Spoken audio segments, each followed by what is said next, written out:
Hey guys, Nick Hurrell here, and we're coming to you live from the Gold Coast, Australia.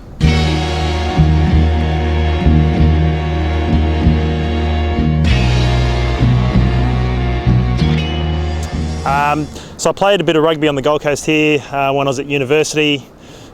College's rugby club is the name. Moved over to Hong Kong, was playing with the DEA Tigers and loved enjoying playing around with them.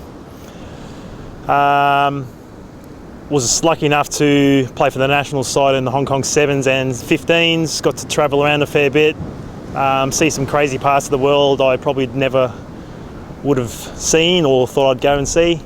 Yeah, it's been a fun journey, fun experience, and it's brought me back here to the Gold Coast, where I'm now studying my Masters of Physiotherapy. Hong Kong 7s was a great experience. The crowd really gets behind you, huge atmosphere, probably the craziest atmosphere I've ever been involved in. Probably behind that was maybe the Dubai World Cup 7s in 2009. But playing rugby in Hong Kong is just incredible. The community spirits is amazing, and you know, the guys that you play alongside with, good teammates, good friends for life. Yeah, and there's, you know, people from all parts of the world that come over and play. So it's not just local people. So you get guys from, you know, England, South Africa, New Zealand. But yeah, but I guess probably the cool part is obviously the local rugby that's developing over there. I guess some of my highlights would be, you know, competing at a World Cup, the Rugby World Cup 7s 2009 in Dubai. A lot of fun, a lot of good memories. Hong Kong 7s, being involved in that is really awesome as well. But just, I guess, travelling around with the team, you know, places like Kazakhstan I'd never probably go to myself as a holiday destination, but we got to visit there. Travelling around Asia, you know, we even went to Scandinavia, played in the Scandinavian 7s. We were fortunate enough to win that competition in Copenhagen. But I guess, you know, the travel was the fun side of it. So currently on the Gold Coast, I'm studying my Masters of Physiotherapy, and I'll be finishing in about probably 14 months' time. Definitely learning a lot. Big change in career for me as well. I was doing sort of corporate work prior to this, and work with the Gold Coast Suns AFL side, which is a really good experience, being involved in a professional environment again. And yeah, so still run my ice pack business from the coast here, Rice Aid, best ice packs in the world. www.riceaid.com. The hottest 7s up in Darwin. A couple of trips to New Zealand, which was good fun as well. There was sort of a training camp / competition. Yeah, Tunisia was probably the toughest one. Yeah, Japan was incredible. People there are amazing. You know, they just love footy just like they do in Hong Kong. I can speak a bit of Cantonese. A lot of it I probably wouldn't repeat on camera. Yeah. So I can, yes, but 18 plus only. Yeah, we've even got a boat, and it's called Delay No More, because in Australia you can name your boats, and its name is Delay No More, registered. So say that with a Chinese accent.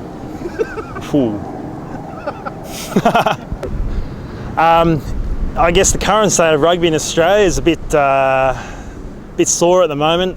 They've just finished the 3 tests when England came and toured. You know, I think what Eddie Jones has done with the team is incredible. Their defence was what won their games for them. You know, the Wallabies haven't been able to break that line. And I think it's awesome. You can see what he's done with Japan rugby, leading them to some incredible wins in the World Cup. Some of my favourite rugby players, I guess, growing up, probably who influenced me in my footy career was my brother, Jeff. You know, he was an incredible open side flanker. Plays in Hong Kong, I guess, Semi Quaver, Iafeta. You know, a big rampaging number 8. He'd always just clear the path for me, and I'll just follow in behind, and you know, he'll be over the line, but he'll give it to me because he's that type of guy, and I'll just score it. Thanks, Semi. We're going to go into Surfers Paradise, my old stomping ground.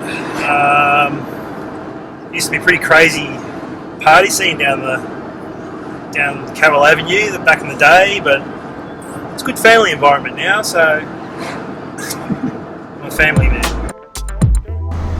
So as you can see, we're at Surfers Paradise here. I live not too far from here.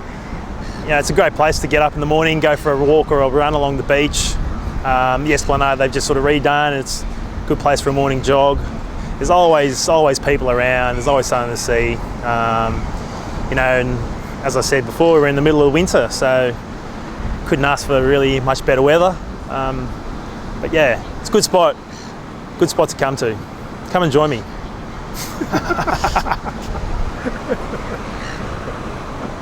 Yeah, I guess what I miss most about rugby is probably I guess, you know, the build up, game day, all that sort of thing.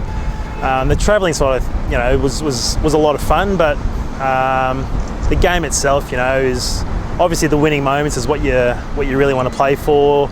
You know, you always come against losses all the time, but you sort of learn from those experiences and that. But you know, hanging out with your mates on the Saturday. What I don't miss is waking up on a Sunday bruised, battered and broken. But yeah, I definitely, you know, I still go down and watch as much footy as I can, whether it's, you know, the Wallabies playing or the, you know, New South Wales Waratahs. I guess because I was getting injured quite a lot, and there wasn't really an ice pack that I could sort of use throughout the season. That sort of, you know, last a good 12 months. So when I was living in Hong Kong, I found a company that was able to make neoprene products, and I sourced some ice bags to be made, and yeah, I sort of packaged it and, you know, made them the way I really want them to be made. Where other places or other ice packs were breaking down, I made sure mine were a lot more reinforced in those areas, and yeah, so it's just a little fun thing on the side, and you know, maybe when I get my own physio practice, I'll have them up on the shelves, and you can all come in and buy one. Many colours to choose from. Yeah, so but that's the reason behind Rice Aid. RICE Aid. Preference over 15 aside or 7 aside. I'd probably say 7 aside. It's a lot more entertaining, a lot faster type of rugby.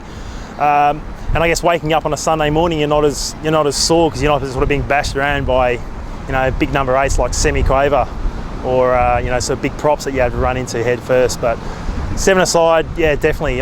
It's, you know, you're playing sort of potentially, you know, 3-4 games a day, but they're only 7-minute halves. So yeah, Asian rugby now, I think it's definitely going in the right direction. You know, like Kam Shing. Just a freak of an athlete, speedster, out in the wing, try scoring machine. So yeah, no, I think it's good. I think it's definitely going in the right direction. And, you know, for example, like Japan with Eddie Jones, where he's sort of taken Japan rugby to, it's, you know, it's just incredible to see them now in the Super Rugby competition with a team. So I think it's definitely going well, and it's only just going to get stronger. Yeah, there's a couple of Asian background players. I think there's down in Sydney way. There's probably a lot of guys with sort of Filipino and Chinese backgrounds, but not many. A lot of on the Gold Coast here. There's a lot of Pacific Island players. You know, who they obviously will migrate to the Gold Coast. It's such a beautiful place here. So, you know, they get, especially, you know, there's a lot of New Zealanders here, which is good. You know, makes the competition here a lot stronger. You know, we can learn from them, they can learn from us. Hey guys, thanks for watching Rugby Asia channel, brought to you all the way from the Gold Coast, Australia. My name's Nick Hurrell. See you later.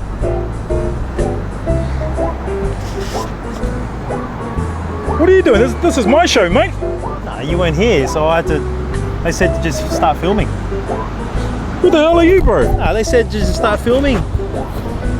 Shivers. This is Gold Coast Rugby Asia channel. This is not the Gold Coast Rugby Asia channel, mate.